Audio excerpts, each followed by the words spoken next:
नमस्कार दोस्तों, स्वागत है आपका हमारी आज की कहानी में, जिसका शीर्षक है क्यों बीमार होते हैं भगवान जगन्नाथ स्वामी। श्री जगन्नाथ भगवान 15 दिन तक बीमार रहते हैं। इसके पीछे का कारण ये, बुखार अपनी चपेट में सिर्फ हम इंसान को नहीं लेता, बल्कि भगवान को भी इसका कष्ट उठाना पड़ता है। साल में एक बार ही, लेकिन इसका शिकार तो भगवान भी होते हैं। हाँ, आपको जानकर आश्चर्य अवश्य होगा, लेकिन आपको बता दें कि जगन्नाथ स्वामी जो पूरी दुनिया को रोगों से मुक्ति दिलाते हैं, वे स्वयं हर साल ज्येष्ठ मास की स्नान पूर्णिमा के दिन बीमार पड़ जाते हैं। वे भी अपने भक्तों की तरह बीमार होते हैं और इनका भी इलाज किया जाता है। इनको दवाई के रूप में काढ़ा देते हैं। भगवान जगन्नाथ पूर्णिमा के दिन से 15 दिन तक आराम करते हैं और अपने भक्तों को दर्शन नहीं देते। इसी कारण से भगवान जगन्नाथ के कपाट इन 15 दिनों तक बंद रहते हैं। इस दौरान भगवान जगन्नाथ को फलों के रस, औषधि एवं दलिये का भोग लगाया जाता है। जब भगवान जगन्नाथ स्वस्थ हो जाते हैं तो अपने भक्तों से मिलने के लिए रथ पर सवार हो आते हैं, जिसे जग प्रसिद्ध रथ यात्रा कहा जाता है। यह रथ यात्रा हर वर्ष आषाढ़ मास की शुक्ल पक्ष की द्वितीया तिथि को निकलती है।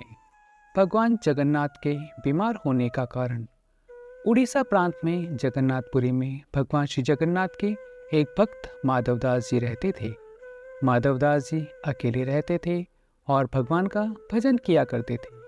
हर रोज श्री जगन्नाथ प्रभु के दर्शन करते थे और अपनी मस्ती में मस्त रहते थे। वे सांसारिक जीवों से कोई मोहमाया नहीं रखते थे, ना ही किसी से कोई लेन देन रखते थे। प्रभु माधव जी के साथ अनेक लीलाएं किया करते थे और चोरी करना भी सीखते थे। एक दिन अचानक माधवदास जी की तबीयत खराब हो गई। उन्हें उल्टी दस्त का रोग हो गया। वह बहुत कमज़ोर हो गए और उठने बैठने में भी उन्हें समस्या होने लगी। माधव जी अपना कार्य स्वयं करते थे, वे किसी से मदद नहीं लेते थे। जो व्यक्ति उनकी मदद के लिए आता था, उनसे कहते थे कि भगवान जगन्नाथ स्वयं उनकी रक्षा करेंगे। देखते ही देखते माधव जी की तबीयत इतनी खराब हो गई कि वे अपना मलमूत्र वस्त्रों में त्याग देते थे। तब स्वयं भगवान जगन्नाथ स्वामी सेवक के रूप में माधव जी के पास उनकी सेवा करने पहुँचे। माधव जी के गंदे वस्त्र भगवान जगन्नाथ अपने हाथों से साफ करते थे और उन्हें भी स्वच्छ करते थे। उनकी संपूर्ण सेवा करते थे। जितनी सेवा भगवान जगन्नाथ करते थे, शायद ही कोई व्यक्ति कर पाता। जब माधवदास जी स्वस्थ हुए और उन्हें होश आया, तब भगवान जगन्नाथ जी को इतनी सेवा करते देख वे तुरंत पहचान गए कि यह मेरे प्रभु ही हैं।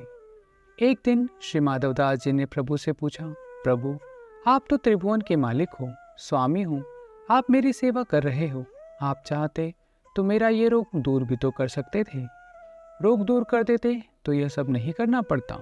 तब जगन्नाथ स्वामी ने उन्हें कहा, देखो माधव, मुझसे भक्तों का कष्ट नहीं सहा जाता। इसी कारण तुम्हारी सेवा मैंने स्वयं की। जो प्रारब्ध होता है उसे तो भोगना ही पड़ता है।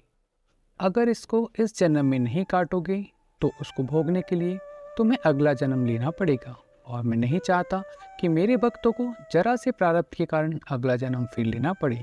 इसलिए मैंने तुम्हारी सेवा की। लेकिन अगर फिर भी तुम कह रहे हो तो भक्त की बात भी नहीं टाल सकता।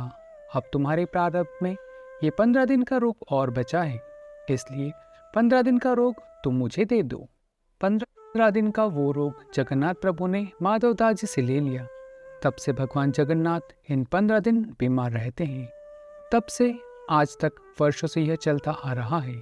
साल में एक बार जगन्नाथ भगवान को स्नान कराया जाता है, जिसे हम स्नान यात्रा कहते हैं। स्नान यात्रा करने के बाद हर साल 15 दिन के लिए जगन्नाथ भगवान आज भी बीमार पड़ते हैं और 15 दिन के लिए मंदिर के कपाट बंद हो जाते हैं। तो देखा दोस्तों, भगवान अपने भक्तों के लिए क्या कुछ नहीं करते हैं। तो सच्चे हृदय से अपने भगवान को मनाते रहिए। बोलिए भगवान जगन्नाथ स्वामी की जय।